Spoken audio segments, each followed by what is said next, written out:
Google ম্যাপে যদি আপনারা দেখেন তাহলে লক্ষ্য করবেন 21 বর্গ কিলোমিটারের রাঙ্গামাটি শহরকে আষ্টেপৃষ্ঠে জড়িয়ে আছে কাপ্তাই লেক।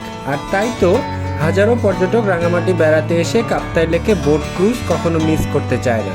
আমরা গতকাল প্রায় 310 কিলোমিটার ড্রাইভ করে রাঙ্গামাটি পৌঁছেছি, আর আজকে সারাদিনের জন্য একটা বোট ভাড়া করে বেরিয়ে পড়ি কাপ্তাই লেকের সৌন্দর্য উপভোগ করতে।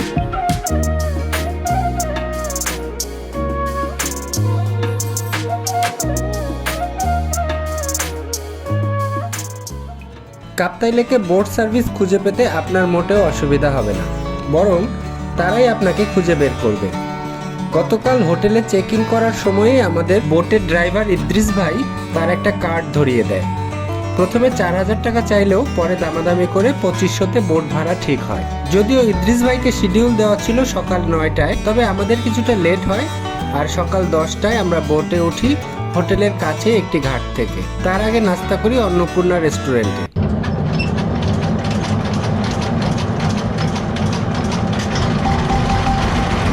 এরপর শুধুই কাপ্তাই লেকের বিস্তীর্ণ জলরাশি আর অপার প্রাকৃতিক সৌন্দর্য।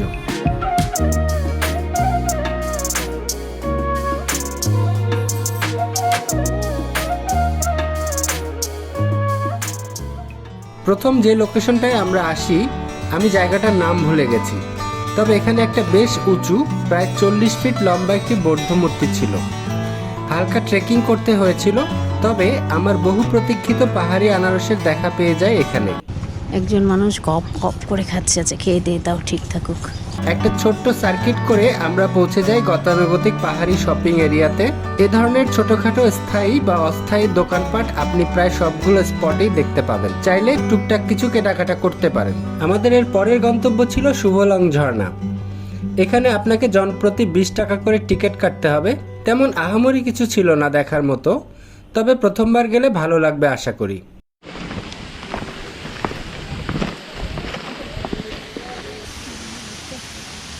ওই পর্যন্ত অনেকে যায়, কিন্তু আমরা ওই পর্যন্ত যাবো না, আমরা এটুকু।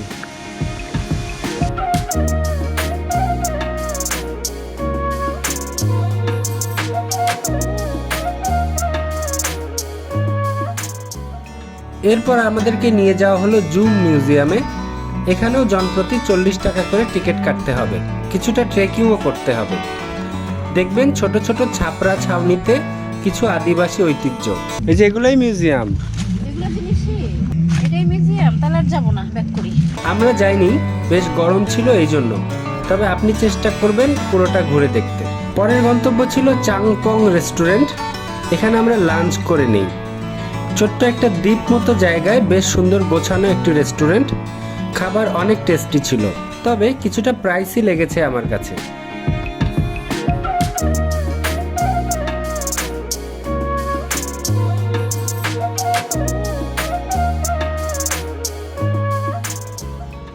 এই ছিল লেক ক্রুজ। হোটেলে ফিরে আমি বেরিয়ে পড়ি কার ওয়াশ করতে।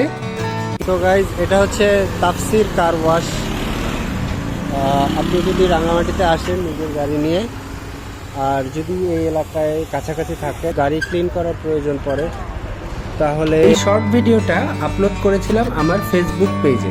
আপনি যদি আমাকে ফেসবুকে ফলো করে থাকেন তাহলে দেখেছেন নিশ্চয়ই। না করে থাকলে লিংক ডেসক্রিপশন বক্সে আছে, করতে পারেন। আর কালকে আমরা আসাম বস্তি হয়ে বান্দরবান যাব, আর সে গল্পটা বলবো নেক্সট ভিডিওতে। Till then, take care, tata.